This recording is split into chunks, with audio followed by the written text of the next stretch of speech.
What's going on, y'all? I am back. I say I because obviously we're short one. We're short K this week. The man's busy. Can't blame him. I mean, it's football season. He's got to get the stuff done when he can. The show must go on. So we're going to talk a little ball today. All ball, actually. So we've got episode 84, episode Randy Moss for you boys. Thank you all for tuning in, ladies and gentlemen. NFL is back. We'll start there. Lions-Chiefs starts it out. Thursday Night Football. Lions win 21-20. Obviously, Chiefs coming off the bowl. Everybody's talking, freaking out about the Chiefs. They don't have Chris Jones playing. They don't have Travis Kelce. And Kadarius Toney legit doesn't want to win football games, it seems like.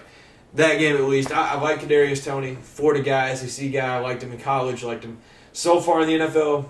That was awful. A terrible game from him. And it really showed that without Travis Kelce, without a true number one receiver, Patrick Mahomes, obviously the best quarterback in the NFL, but you need receivers. And so I think that was what the biggest takeaway from the game was. The Lions look good.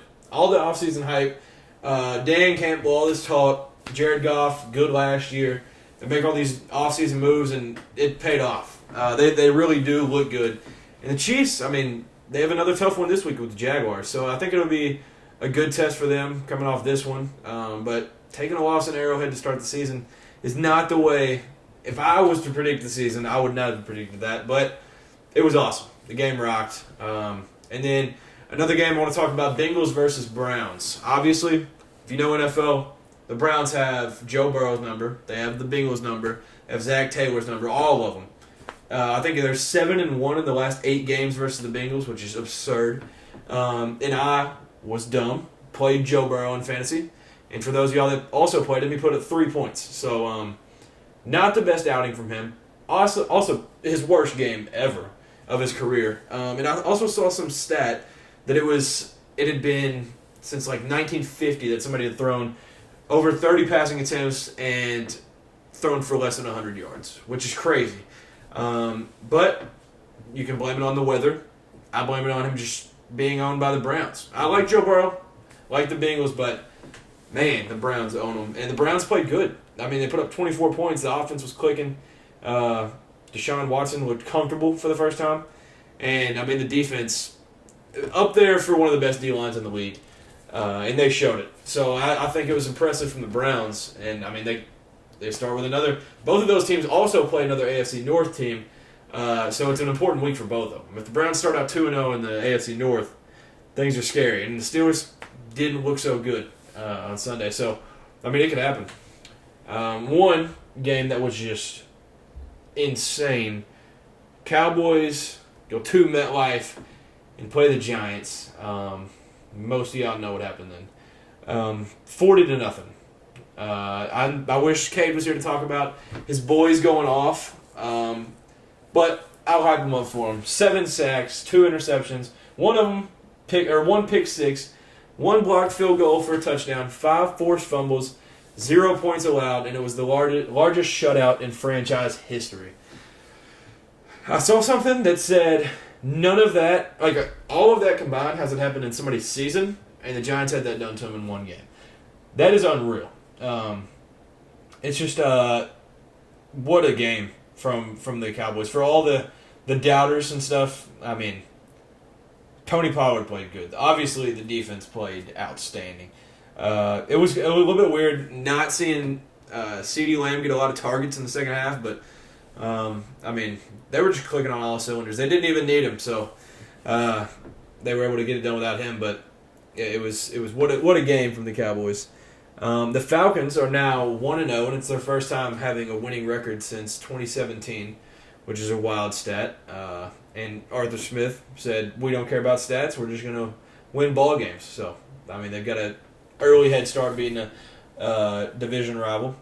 Chargers-Dolphins, all-time uniform matchup. 2 of my favorite uniform sets in the NFL. Just fun. If you like offense, go rewatch this game. Didn't disappoint. Tyreek Hill, one of the most impressive things is the way Mike McDaniels uses him in every way possible. does every motion. He does motions I didn't even know existed. And, I mean, he went off. 2 touchdowns. He had over 200 receiving yards. Just unreal. Unreal outing from him. And the Dolphins ended up winning that one. So the Chargers, they play the Titans this week. They got to get a little bounce back. But, man, that was a fun game to watch. The Rams, I don't really have any notes other than the randomness of the receivers. Tutu Atwell out of Louisville. Puka Nacua, sick name, out of BYU. Both of them had, I think, 119 receiving yards. And Puka Nacua had, like, 15 targets or something like that. So maybe that's the two, like, a new duo starting out in LA. But, man, that duo putting up that many yards is going to be dangerous. If that is something that continues, it might just be one of those fluke things. Week 1, stuff happens, but it was impressive from them. And the game that has been the talk of the week, it was hyped up all offseason since it was announced. 9-11. Jets hosting the Bills. An AFC East matchup. Biggest names. The Bills obviously knocking on the door in the AFC the past couple years. And then the biggest move in a while in the offseason. Aaron Rodgers, Hall of Fame quarterback, going to the Jets. Hyped up. Aaron Rodgers, obviously y'all have seen the videos. Runs out with the flag, the most American thing Aaron Rodgers could do. It looks sick. Sold out. If it wasn't sold out, it was as close as you can be. The crowd was awesome. The crowd was rocking. MetLife was jumping. Obviously, everybody was hyped to see the Jets this year. They were a couple games away last year. Honestly, they were missing the quarterback, and so now it's like they have that quarterback, got a couple more pieces, and all the excitement is in the Jets. And 4 plays in, Aaron Rodgers goes down. There's about 11 minutes left. He had been in for like a minute 15. It was like 75 seconds that he played football for the Jets, and he ended up getting ruled out of the game. The fall didn't necessarily look terrifying when it happened, but man, like that's just such an awful thing to see. Like a guy like that, I know he's hated. Like I know people cannot stand that guy. Cade can't, so he's not here to talk about it and share his thoughts. But I like Aaron Rodgers. He was a role model to me growing up playing quarterback. And, I mean, seeing him leave up to 4 snaps, all this hype in the offseason, seeing what he can do for another franchise, man, I was excited for it. And gets ruled out after 4 plays with torn Achilles and out for the year. So, and Schefter, as soon as all that happened, it was uncertain if he would even play football again. But, I mean, that was kind of answered in the Aaron Rodgers Instagram post from today. I'll read that off to you. So, Aaron Rodgers, this is the most Aaron Rodgers post as well. He said, "Thank you to every person that has reached out, called, texted, DM'd, contacted through a friend, etc. It has meant a ton to me, and I'll try and get back to all of you soon.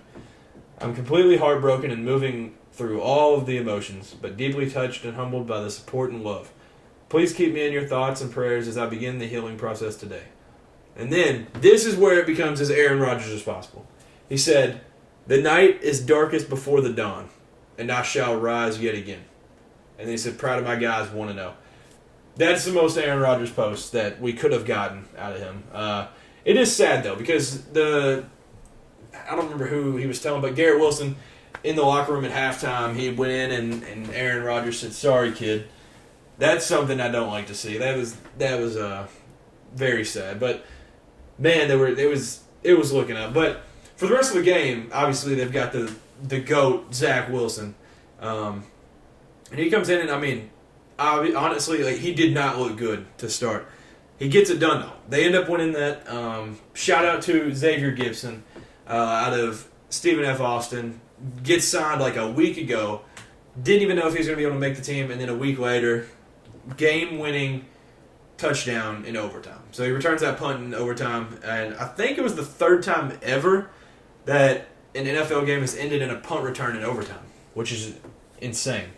But yeah, shout out to Xavier Gibson, and also on the Jets, shout out Jordan Whitehead because he gave Josh Allen everything. So one of the picks is like whatever, it's basically a punt, but the other 2, Jordan Whitehead got 3 picks, and so those 3 picks, He had an extension that he would get if he got 3 picks in an entire season, and he gets all 3 in one game, so he gets a $250,000 extension on his contract. So that you couldn't. There's not a better person that night than Jordan Whitehead. You couldn't feel better. And Josh Allen now 0-5 in overtime. Not the best outing from him. 4 turnovers, 1 fumble, 1 embarrassing fumble. When Mark Sanchez has something to say about your fumble, you know you've done something wrong. So yeah, I mean, just not a good look. Not a good look at all. And I think before that, on Monday nights, I think Josh Allen had 18 touchdowns to, I think, 2 interceptions, and he doubled that in turnovers. So, like, he just didn't have a good outing. But it was also, what a great way to start the season with, like, a doink made field goal to go into overtime. Tyler Bass doinks one in, and that's always just electric in the NFL. But it was a great start to the NFL season. And, I mean, obviously both of us, me and Cade, aren't the biggest NFL guys, but we watch it. And I know he was hyped for his Cowboys. I know all the Cowboys all over the country hype about it. There's a lot of ups and downs from the week. Steelers fans don't even want to talk about it. And, I mean, same with Bengals fans, all of those. But 49ers look good. Cowboys look good. Lions look promising. And a guy that we are not extremely hyped about, Anthony Richardson, played pretty solid.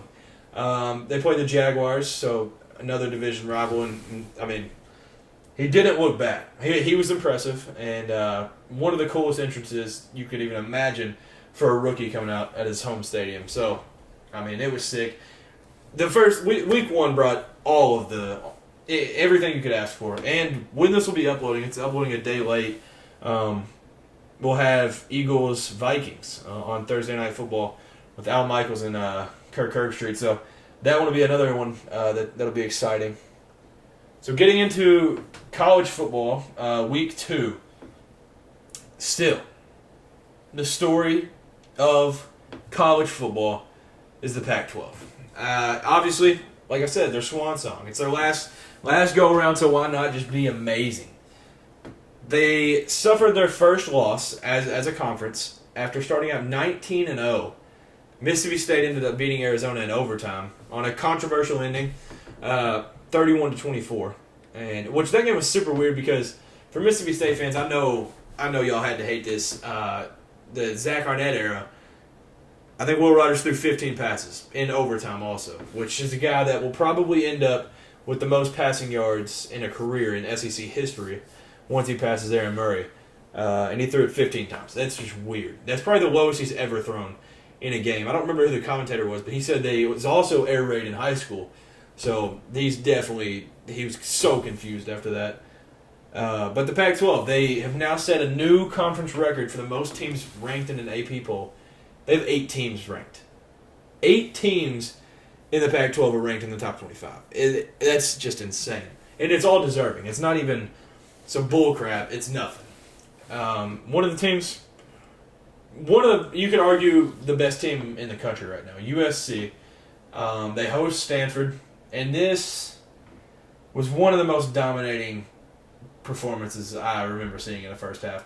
I don't even remember what the final score was, but USC goes up 49-3 at half. And it was the most points that they've scored in a half since 2003.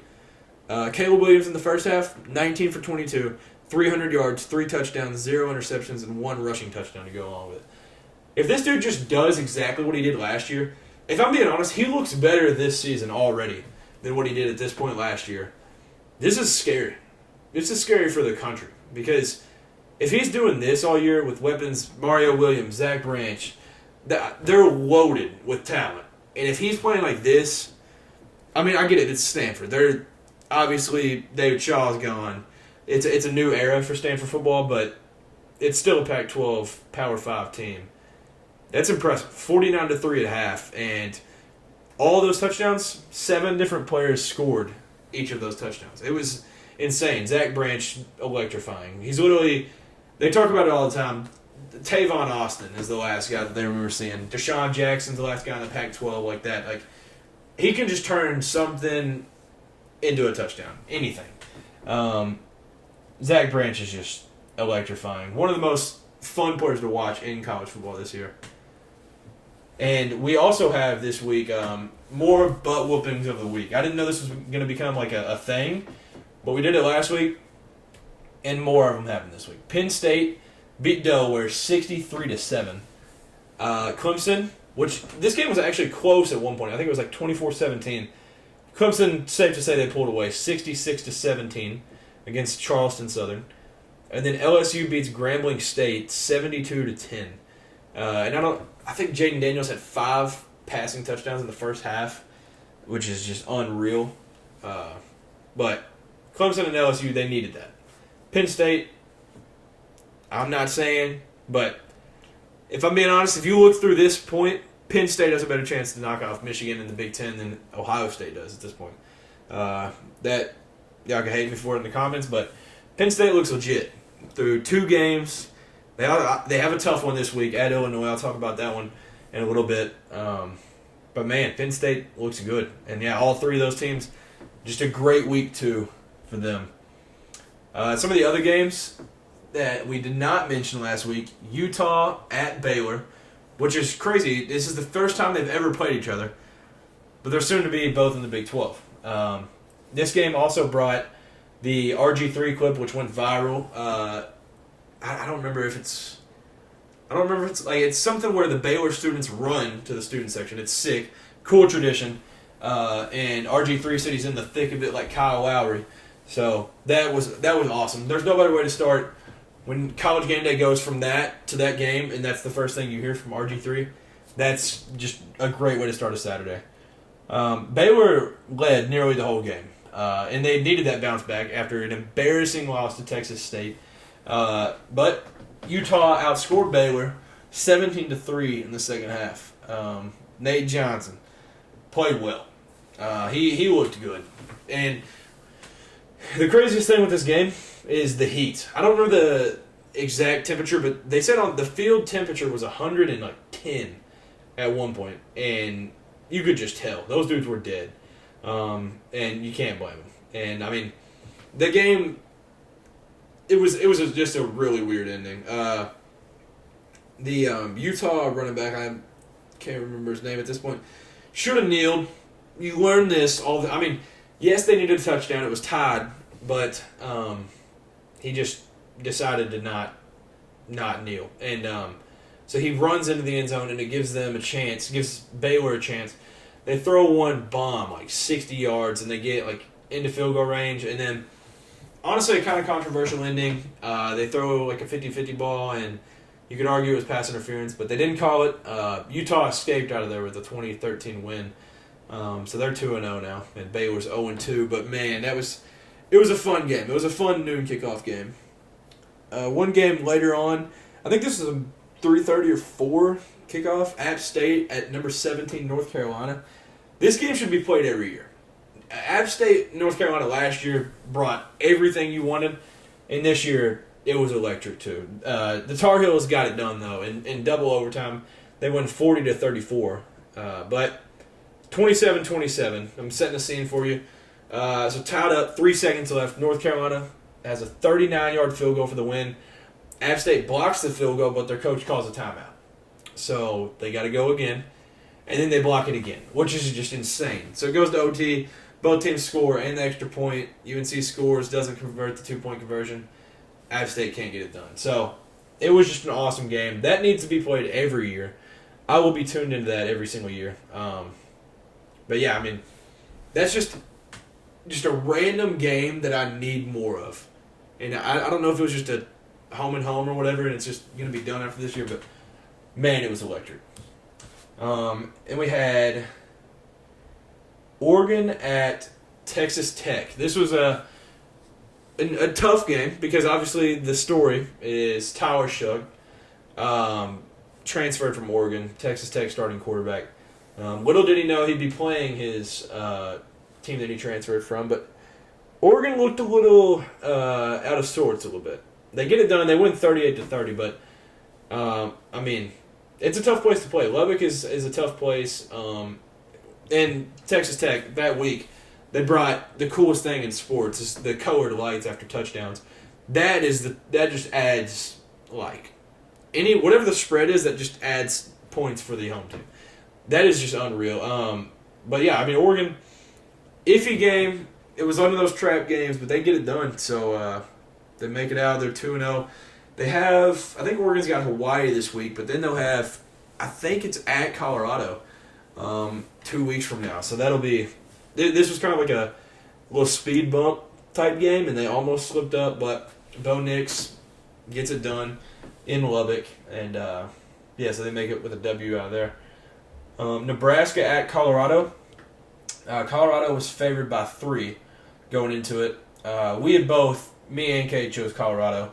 I had chosen by 21. Kate chose by 11. And they went 36-14. Nebraska defense was shocking to me. It's a little bit expected because of who they have, who they've brought in, good coaching, all that. But it was shocking to me. It was a very slow start for Colorado. Nebraska just miscues. Yeah, Jeff Sims could not have played worse, honestly. I don't know. I mean, their defense just couldn't. Their defense was getting screwed because of the offense's mistakes. Like, it wasn't even. So a few of those touchdowns, they started like, it felt like on the 10-yard line. So, I mean, it's just. It's tough to stop somebody at that point, anyways. At halftime, Jeff Sims. So this was through 6 quarters of him being the starting quarterback for the Cornhuskers. Jeff Sims had 7 turnovers in 6 quarters. That's not going to win football. I don't care who you're playing. First half, like I said, Colorado couldn't do much at all. Second half was completely different. It felt like I need to know what Deion said at halftime because that needs to be injected into, obviously, Kentucky for me. We need that. But it was just an impressive second half. Xavier Weaver was a story for me. Obviously, Travis Hunter, Shador, they took the internet by storm last week. Xavier Weaver, 118 receiving yards versus TCU last week, and 170 receiving yards versus Nebraska. He balled out. And Shador, again, 31 for 42, 393 yards, 2 passing touchdowns, and 1 rushing touchdown. And he also hit his dad's dance, which is sick. And this dude just doesn't turn the ball over. So that's a recipe to winning. And he's just throwing 393 is not normal, bro. Like, this dude, like you said last week, he came from FCS. He threw for 500, and he's almost thrown for 400 in his second game. And these are good opponents. Obviously, they have Colorado State this week. He's going to throw for 1,200 in that. But, I mean, the tests are coming soon, but, like, from the sample we have so far, this dude is legit, and he should be in real contention for the Heisman. Because, like, quarterbacks don't do this. This is not normal. I think he's second in the country through 2 games of passing yards, behind Braden Shager of Hawaii, who's thrown for like $2 billion. But it's impressive this season so far. Texas A&M at Miami. I think A&M was 23 before this. Texas A&M was favored by 4.5. But cool side note, this game, I'm a Kentucky fan, obviously. Kentucky's rival is Louisville. So there was a little Kentucky-Louisville in this game. Miami's offensive coordinator is Shannon Dawson, who was an OC at Kentucky. And Texas A&M's offensive coordinator is obviously the legend, Bobby Petrino. So it's Kentucky versus Louisville in that. And, I mean, we both took Texas A&M.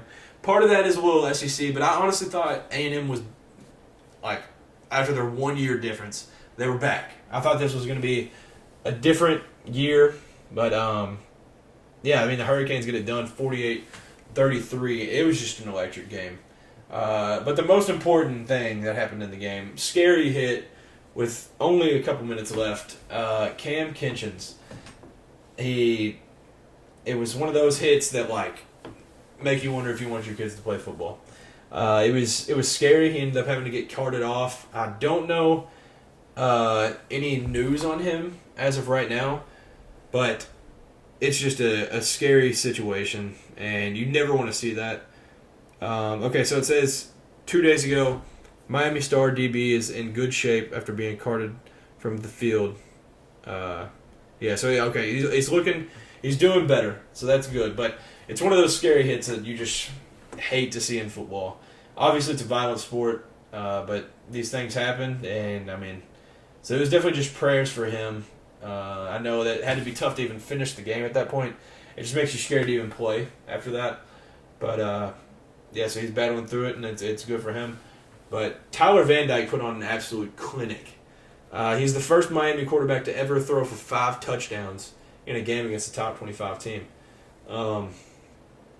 He was just slinging it. That dude, like, TVD is, in my opinion, possibly the most underrated quarterback in the country. I know it's Miami. They're easy to hate. They're easy to overlook. Like, Miami's used to be. Tyler Van Dyke's legit. When there was talks of him transferring and stuff, I was like highly wanting him to come to Kentucky. But I mean, he's balling out. Miami, they're just fun to watch this year. They're moving the ball, doing whatever. And I mean, Jimbo after the game, the biggest takeaway from his interview: bad tackling, just open space. The Hurricanes had a lot of yak, and you're not going to win football games like that. Bad tackling. They would have so many open field plays where they would have a guy in their arms and he'd slip through and break it. So that's definitely an alarming thing. And I feel like that's never really an issue with A&M from what I remember. But yeah, watching that there, I mean, there was just a bunch of little things that A&M just wasn't doing right. And I mean, if you don't do the little things right, nothing's going to go right. So yeah, I mean, A&M takes the L there, drop out of the top 25, obviously. But yeah, Miami, it looked good. Ole Miss at Tulane. This game was another one that's just random, but I love it. It's a different environment. Lane Kiffin just eats that up. I actually took Tulane because in the preseason, when we picked the SEC schedules, I chose Tulane to beat Ole Miss because I thought Tulane was legit. But there was no Michael Pratt in this game. So they had Kai Horton, which also he bought out. I'm not saying that with Michael Pratt they beat him, whatever. But Kai Horton played well. And I will say the Rebs won 37-20. But that score is not exactly how the game was. Ole Miss, what a comeback though. They were down 17-7, and they outscored Tulane 27-3 in the second half. But yeah, Ole Miss. This was a crazy play. I meant this was supposed to be asked to Cade if he was going to be on this week. But Ole Miss 4th and 4, 5 minutes left. They can kick a field goal, go up 6. And they're up 20-17, and they go for it. So that honestly is the play of the game. Like, because if they don't get that, I think that one ended up being a touchdown. So they go up 10 there with 5 minutes left, and all the pressure's on a backup quarterback to get things done. So it's an Ole Miss. It's a Lane Kiffin play, and it worked out. Ole Miss looked good though. I like what I saw from them. They moved the ball well, and especially in that late game execution, they looked very good. And I mean, Quinshon Judkins, at times, it felt like he couldn't get going, but he'll be fine. Everybody knows that he's an elite talent, one of the best running backs in the country. But yeah, Ole Miss goes on the road and gets it done at Tulane. I wish we could have got Michael Pratt in that, just to have all the starters, have everything good. But and Tulane was rocking for it. They were there. I mean, they showed out. The crowd was crazy for that one. But yeah, the Rebs get it done. Notre Dame at NC State. Notre Dame was a 7.5-point favorite. We both took Notre Dame in that one. The Irish do get it done, 45-24. Honestly, I'm a Notre Dame guy. I'm not a fan, but I love Sam Hartman, love Marcus Freeman, love what's going on up there. But that score, a lot of that is like the late game. I mean, they still dominated. 6 total turnovers for NC State, and like some of those picks were not even like the worst throw in the world. It was Notre Dame players just making plays, just being dudes. And Notre Dame, it's a really cliche thing to say, but how you start is like kind of how the game is going to go and the theme for the game and stuff. Notre Dame couldn't have asked for a better start. Like everything was clicking straight off the bat. And I mean, Sam Hartman was very impressive in this game. Obviously threw 2 games for them he was impressive, and everybody's like, oh yeah, whatever. Like wait till they play somebody. NC State is not bad at all, and he played very, very well. So the Heisman talk for him is actually, I think it's legit. But yeah, no, it's an impressive outing so far. From obviously he's got to play Ohio State, he's got to play USC, and honestly, I mean they dominated NC State. If Notre Dame goes undefeated, or if they drop one game, they're a playoff team, and they'll be in the playoffs. So obviously you can say they're overrated, whatever. They've got a schedule that a lot of teams don't play this year. It's just a tough schedule, but. So Sam Hartman's playing well, and Notre Dame just looks good all over the field as of right now. And the game of the week. We talked about it last week. 2 of the most storied programs of all time. I think they're both top 5 in wins. Texas and Alabama. That screams college football. Texas, the Longhorns go on the road to T-Town. Tuscaloosa was rocking. Alabama was a 7-point favorite, which I thought was generous going into it. I think I said that last week. We both took Alabama, but I feel like 7 was a good amount because, yeah, there's all this like Texas back talk. Everybody gets annoyed with it. But, like Texas has dudes. They have NFL caliber players. Like they've got elite talent, and they haven't had this in the years past. And Sark, I mean, year after year he's building, and the talent that he's bringing in, it's going to win football games. So this was the most watched regular season game since 2015. 8.8 million viewers. That is unreal. This game was just a blast. Obviously, we're SEC guys through and through. Both of us are. We're going to rep SEC all the time. This one I didn't care who won. I was sitting there smiling. This game just brought joy to my heart. If you're a college football fan and you didn't like this game, you're not a college football fan. This game brought everything you could ask for. You have the master, Nick Saban, versus a guy that was under his wing, Sarkisian. Texas trying to get back. Alabama, they're still, whether you want to be honest with it or not, they're at the top, and they're battling. So it was just like everybody's talking about is Alabama on the way down, Texas on the way up, and it brings everything that you could ask for in a regular season game. Last year, obviously, 20-19, close game. Alabama escapes Austin with a W. But this one, the Longhorns get it done. We're repping them right here. Got the Texas hat. They get it done. Longhorns go in to Bryant-Denny and snap the longest winning streak in the country, and they win 34-24. Neither of us took them, but I didn't say it was crazy. And part of me thought that Alabama could maybe even run away with it at some point, but for the most part, I was like, dude, Texas is legit. I don't know. I think part of me was just letting the media get to me because the media is still trying to say that Texas is a fraud and they're just going to be the same thing as every year. But, man, this game was electric. It was the first time Texas and Alabama played in Tuscaloosa since 1902, which is insane. Which is going to be iconic. Like, they're going to be playing that more, so it's going to be awesome every time. And you could just... Texas aggressive. They were just aggressive from the start. Right off the bat, they were just throwing it all at Alabama. Throwing the whole kitchen sink at them. And, I mean, it worked. It worked like a charm. 3-3, 13-26 left in the second quarter. Third possession of the game for Texas was that deep shot to Xavier Worthy. I know y'all know what I'm talking about. Quinn Ewers had all this talk that he can't throw it downfield. He don't throw it over 25, 30 yards. He can't do it. And that play alone just told you all that you need to know. That play alone probably flipped some like NFL draft odds for him because like that was the question. I mean, I'm a massive Quinn Ewers truther, but that dude never threw it downfield. And that was a question, and especially with the guys that he has, everybody was questioning it. But that deep shot to Xavier Worthy is beautiful.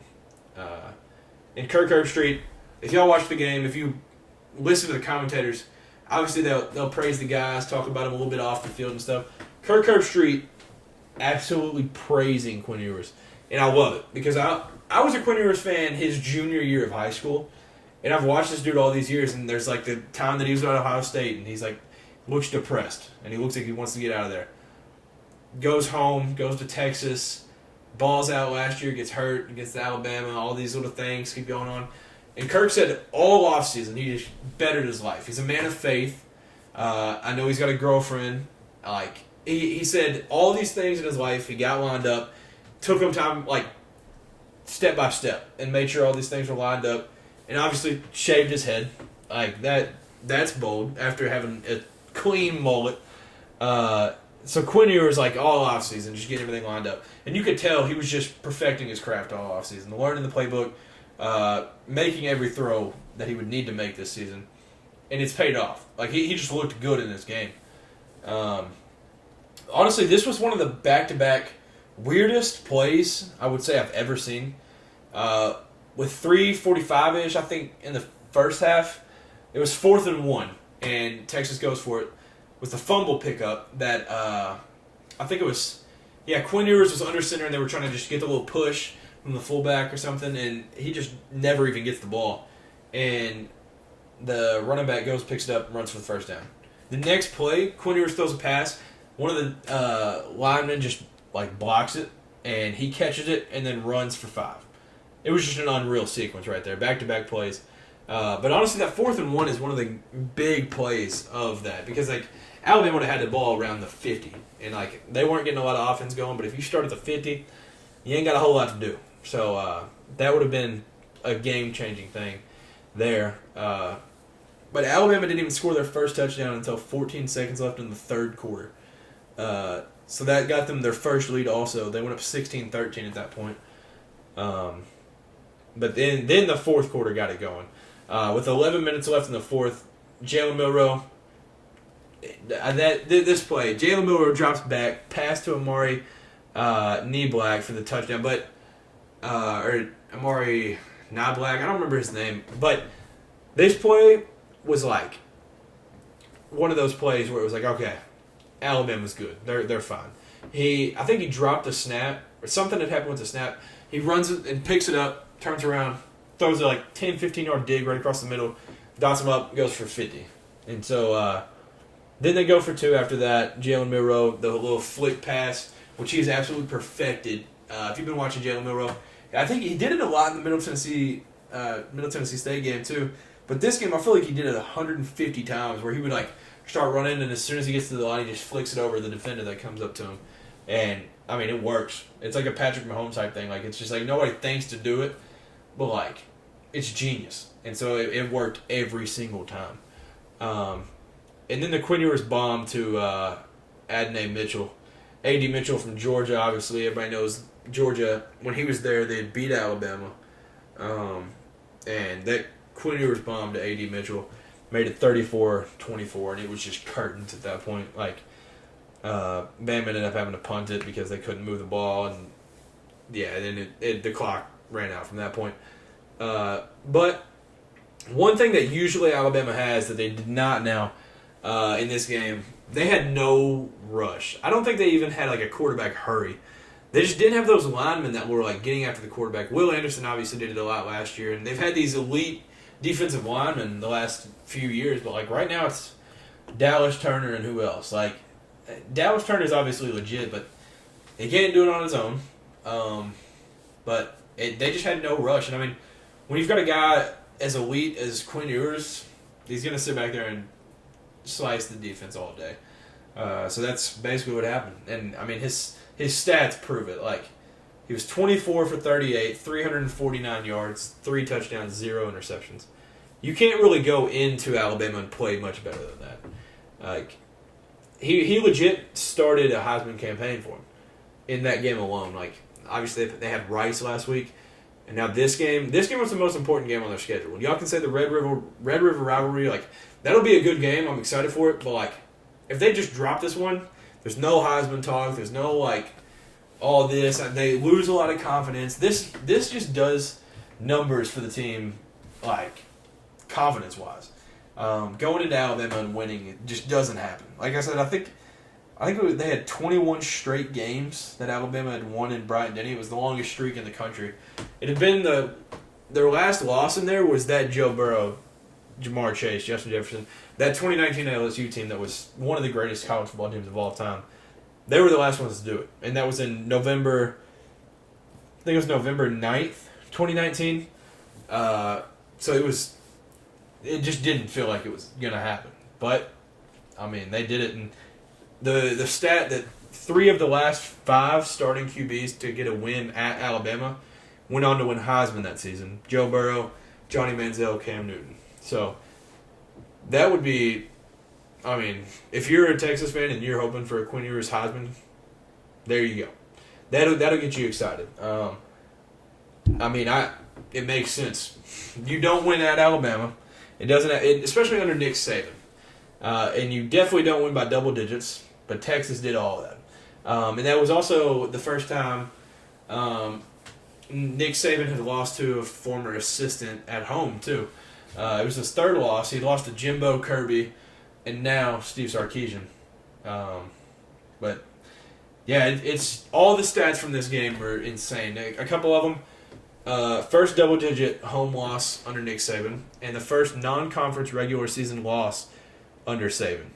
The first since 2007, and this was Nick Saban's first double-digit home loss as a college football head coach since 2003. It had been 7,274 days since he had lost a home game by double digits. That is ridiculous. Like, all the stats coming from this game, just all of them were against Texas, and they got it done. So it's so impressive. And obviously, Texas Nation, Longhorn Nation, they showed out at the game, throwing up the hook'em at the end. They were loud.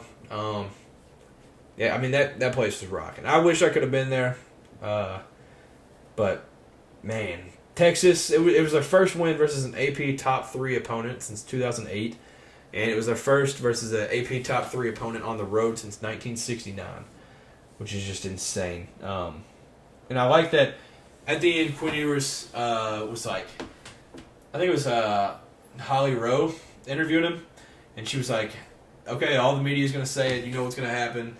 They're going to say Texas is blank. And obviously she's hinting at Texas is back. And, I mean, his comments there, he just says, got a lot of work to do. So, Quinn Ewers just puts on a masterclass. Quinn Ewers leads the Longhorns into Tuscaloosa and gets a win by double digits, 34-24. Quinn Ewers Heisman could be on the way. And Texas is back. So, to talk about our teams a little bit, obviously he's not here to talk about Tennessee much, but I'll talk about my Cats. We played the absolute powerhouse of Eastern Kentucky. Before I start, though, rest in peace, Roy Kidd. For those of you all outside of the state of Kentucky, this man is an absolute legend for the state. He won a couple of national titles at Eastern Kentucky, and he passed away, I think he was 91. But if you go to Eastern Kentucky, it's Roy Kidd Stadium, Roy Kidd Avenue, Roy Kidd Court, like everything is Roy Kidd. He played there, coached there for like 40, 50 years. He's just EKU through it all. So yeah, rest in peace to him. But EKU looked good, and that is not a good thing for the Cats because, yes, they have Parker McKinney. He's probably going to be on an NFL roster one day, if we're being honest. He shouldn't have done this, though. So they were, honestly, they had the lead early. They were up 7-0. But the Cats ended up winning 28-17. But it was disappointing. There was, like, a few moments in the game where I was getting texts from people, and they were like, are you worried? I mean, what's going on with the Cats right now? And so, obviously, there was a little worry. But, like, truthfully, I was never tripping over the game. Like, this is one thing. Mark Stoops, we never kill these teams.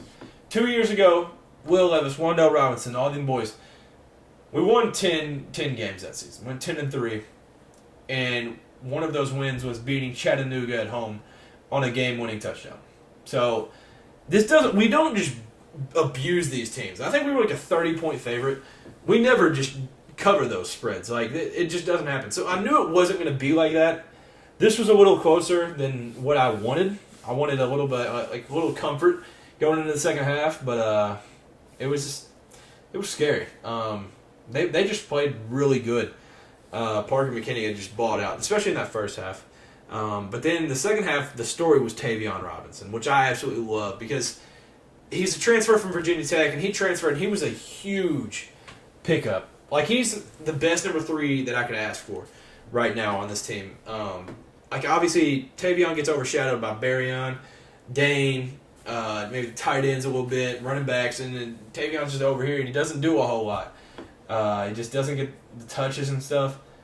That man had 136 receiving yards and 2 touchdowns. That man balled out. Like, it was awesome to see Tavion just go off. And, I mean, Barryon and Dane, they had some drops.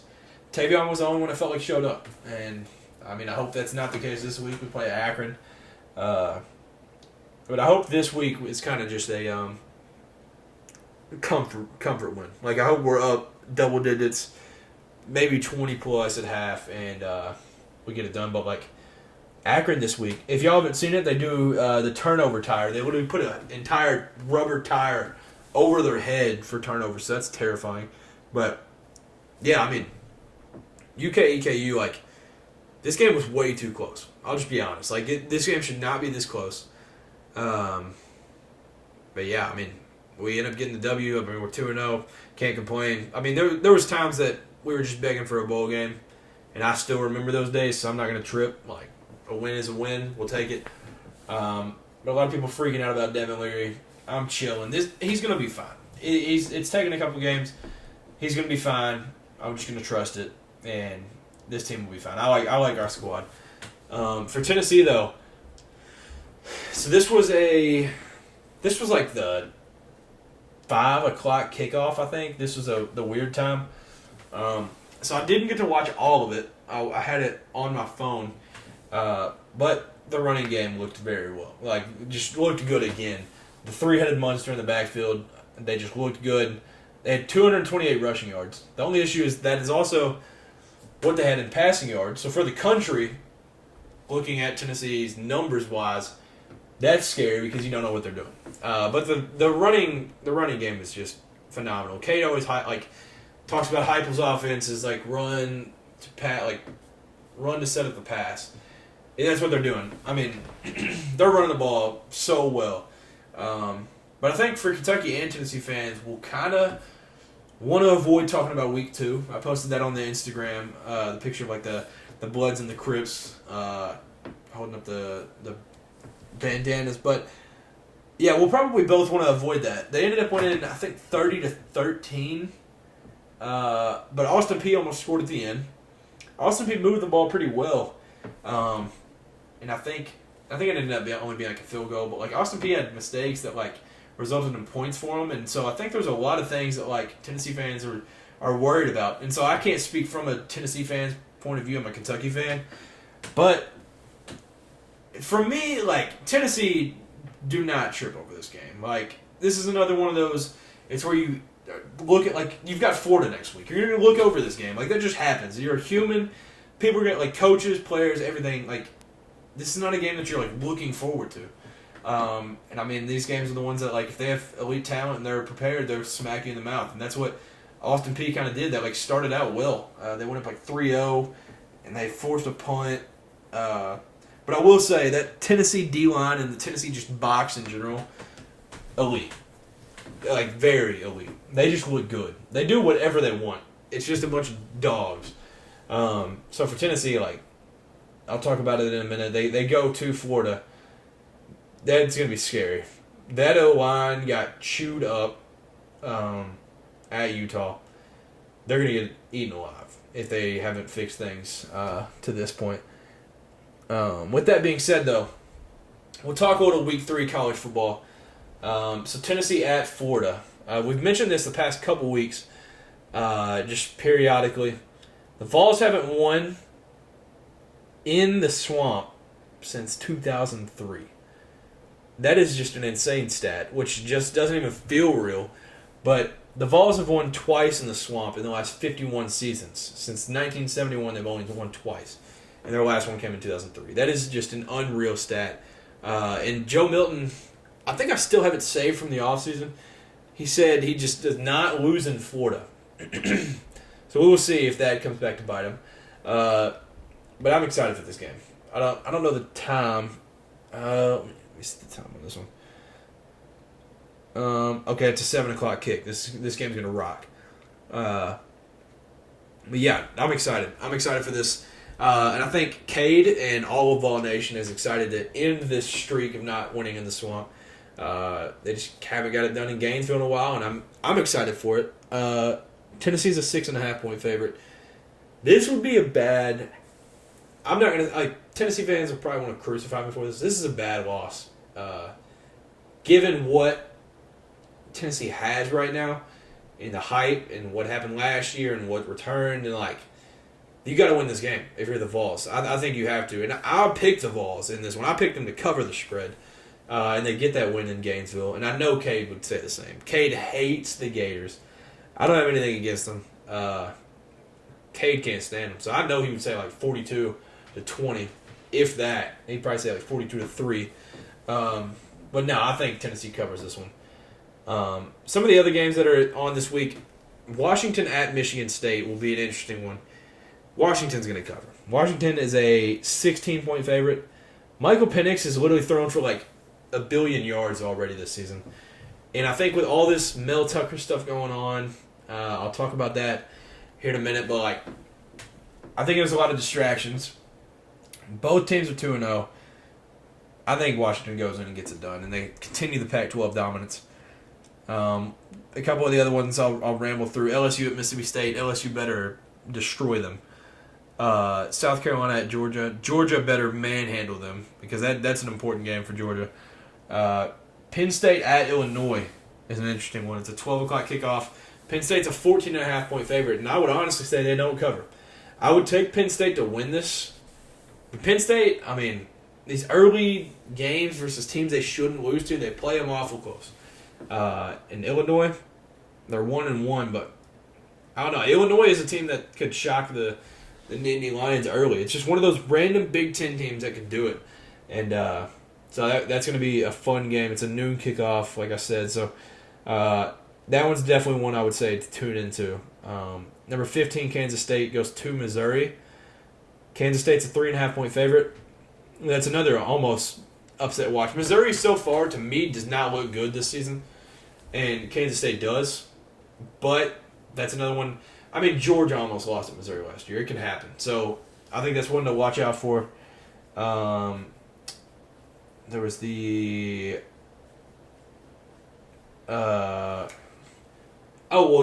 game day we can talk about. Colorado State at Colorado. Colorado's a 23-point favorite. Colorado might double that spread. They're going to cover it. Easy. And then there's Minnesota at North Carolina. North Carolina is an 8-point favorite, and I like North Carolina to cover that spread because they played a little bit close last week. And I think they kind of get a bounce-back game and get a little comfortable win. And, P.J. Fleck has got the Gophers playing well. 2-0, so that'll be another fun game. This week has a lot of just interesting games. It's a lot of, weird matchups, but, I don't know. I kind of like these matchups. So, yeah, those are games I would definitely look for. The biggest one being, for us, from this podcast point of view, Tennessee at Florida. So that game will be awesome. To wrap the show up, I got a couple things. So, one thing, this is a crazy stat that I had found. Clemson and Alabama are both 1-1 through 2 weeks, and it's the first time that has happened since 2003. So it's been a minute. Clemson and Alabama, the dominance might be slipping. I'm not gonna pull a whole dynasty's over. It's tough to say. The way college football is, you can flip a team in a year. So I'm not going to say it until Nick Saban retires. Then I'll say the dynasty might be over. But as long as Nick Saban is standing there on that sideline wearing the crimson, I like the Tide in a lot of games. The new AP poll, it's the first time since 2017 that each Power 5 conference has been represented in the top 5. So I think it's... Let me get this right. Obviously, it's Georgia number 1. I think Michigan is 2. So you got SEC, and then you got Big Ten. And then you have Florida State at 3, so you got the ACC. Texas at 4, Big 12, and Pac-12 at 5 with USC at 5. So that's sick. Pac-12 still representing. This is just awesome. This is like everything I was dreaming of as the last glory ride, last college football season as we know it. It's just an awesome start to the year. Pac-12 rocks. All of college football this year is awesome so far. And then the last thing, I hate to end on like a kind of sad note. Michigan State has fired head coach Mel Tucker due to the ongoing sexual harassment investigation. I'm not going to talk too much on this because I obviously don't know everything that's going on. But man, I mean, one thing that I do want to speak on, Vince Marrow, he's the tight ends coach technically for Kentucky, but he does so much more than that. He's basically like the assistant head coach, and he's a big recruiter for us. He's massive. He gets a lot of recruits out of Ohio for us. Gets a lot of these recruits that we've been getting, and he almost took that job to be basically the same role, a little bit higher at Michigan State to be with Mel Tucker. Safe to say, he's glad he did not go. I mean, that would have been a sad time for Vince Marrow. But yeah, I mean, Mel Tucker, dude, he's such a good coach. I hate that this stuff happens, like, for anybody. And I mean, for Michigan State fans, like, football, they've been good the last few years. They struggled a little bit last year, but, like, start out 2-0, the new uniforms, the new everything, like, it's new starting quarterback, all of it looked up, and then this happens. And it's just a shot down, like, shot in the foot. And, I mean, Michigan State will be fine. They'll get a good head coach. I mean, people want to coach in the Big Ten East. Well, I guess who knows what they'll even be. I don't know if there's going to be a Big Ten East at that point. But you want to coach against Michigan, Ohio State, Penn State, USC, UCLA, Oregon, Washington. Like, they'll get somebody good. They'll pull up a good coach from somewhere. So they'll be fine. But it's just sad to see Mel Tucker. And I guess if all this becomes like if he's not guilty or something, he'll get a good job again. But it's just sad to see. Like, it's sad that this stuff, like, it's sad because the reality of the world gets brought into sports and stuff like this happens, and it's just a sad thing to see from like a guy that has been a great college football coach the past couple of years, and just got a contract extension like a year or two ago. So it's definitely a sad thing to see. But I guess that'll just about do it. One thing for the Reds. I mean, the playoffs are soon. And let me look at the standings right now, because the Reds have tried their absolute best to not make the playoffs after this glory year. Like, alright, so the playoff standings. In the NL Central, the Reds are 6-4 in the last 10. I didn't know that they had won 6 of the last 10, but 76-71, 2 games back from the Cubs for second, and then the Brewers are 5 games up. But I mean, nothing beats October baseball. October baseball is awesome. Obviously, we're not as locked in on baseball during the regular season, but once that October baseball hits, postseason baseball just rocks. So we'll be locked in on that. Other than that, man, for the Kentucky basketball fans out there, like, obviously, I'm not telling y'all anything you don't know, but maybe for the people that aren't Kentucky basketball fans, and this is something new, Zvonimir Ivicic, the Croatian sensation, he's just this, like, 7'3" point guard. He plays like Victor, essentially. He's projected to get drafted in this next draft, I believe. But he was wanting to come to the States, play a year of college basketball. Kentucky recruited him. He committed. Everything was good. And the UK admissions office still has not accepted him, and it's a few weeks in. And the reasoning, so he has dyslexia. So he struggles with reading. And he's already taken this big test, all these things to make sure he can get into colleges in the U.S. And so he took them all. All these schools were like, yeah, we'll take you. So all these schools will take him in. And Kentucky is the one that's like, no, we need a different reading test, and you got to take this. And he's like, I'm not going to take it, which you can't blame him for. Like, I wouldn't take it either if all these schools said I'm good, and you're the one school that doesn't want to take it. So as of right now, it's a very low chance that Big Z ends up on the Kentucky roster this next year, which is a sad reality because he'll probably go somewhere good. He'll be good, and then he'll get drafted.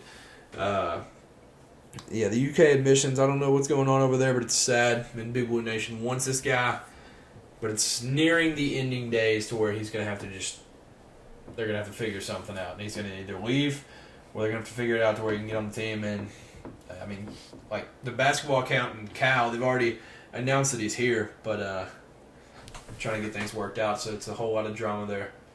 But, yeah, I guess that'll do it for this episode 84. So thank you all for tuning in. We'll get Cade back next week. We'll do picks and everything. It'll be back to normal. But this week is what we got. And, I mean, it was an awesome week 2 of college football. Awesome start to NFL. I'm sure Cade will want to hype up his Cowboys a little bit. And they host the Jets, so that would have been crazy if Aaron Rodgers got to play the Jets. Or got to play the Cowboys for Cade, but sadly Aaron Rodgers is out. So I'm sure he'll have a lot to say next week. But thank you all for tuning in. Y'all have a great rest of the week. Enjoy college football and NFL this weekend. Enjoy all the football. And like, comment, subscribe. Let us know any new ideas or anything y'all want us to talk about. Go follow the Instagram. Subscribe, especially on here if you haven't. Follow the TikTok, all the socials. You can find them at the end of this video. Thank you all. Have a great rest of the week. Be safe and peace.